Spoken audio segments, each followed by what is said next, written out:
I would say that to just back up just one step is that with divorce, it varies culturally, but in some cultures, if you get divorced is a huge it's like shameful.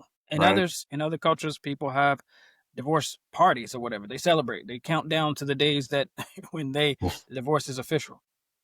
And of course, there's variation in between. If you do get divorced, it can be failure. You can fail in your marriage, and you can fail in your post marriage, and you can fail at divorce, or you can succeed. So it could be a setback or a thing that sets you down a path of, trouble and Hmm. having a really tough life, or it could be a situation where you could springboard actually getting divorced because yes, it is a setback. You started a life with someone that you have decided not to continue that life with, or maybe they decided it for you, but it can be a situation where you could go down a path of negativity and lose out, or you can go down a path of it being a springboard for something even better. So a setback for a major comeback. So this Hmm. is what we hope to do here. And I would say the first thing that you need to do is you need to identify and make sure that is it a clean break?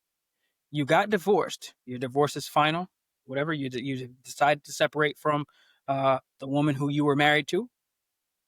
Now, is the relationship and the attachments and any of those things, uh, is that over? And Right. Dr. Griffin, what would you say is one of the main things that when we talk about attachments, or is it a clean break? What are the things that maybe can identify whether it's a clean break or not? Well, the first thing is, as a man, you're going to ask yourself, do you still have feelings for this person? Right. And don't be mistaking that if your feelings are just negative, that you don't still have some sort of feelings for this individual. So that's like an internal question you have to ask yourself, and how you can identify that. Because a lot of times guys are in denial about their feelings for their ex. It could be a love-hate relationship. You could hate them at that moment, but you really miss them and these sort of things. And what you could do is really sit back and, can you go through an hour without thinking about the person? Can you go through a half a day without thinking about the person?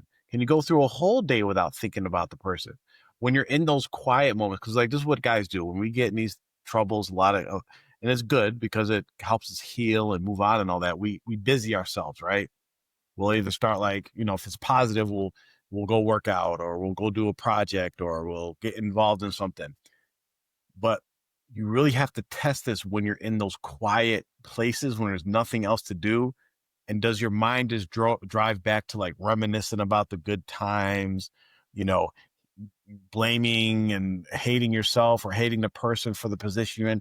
Where does your mind go when you're at rest and at ease and have nothing to distract yourself from it? And that's how you can tell if you have those feelings. And if you still do have those feelings, you have to find a way to kind of break away from that.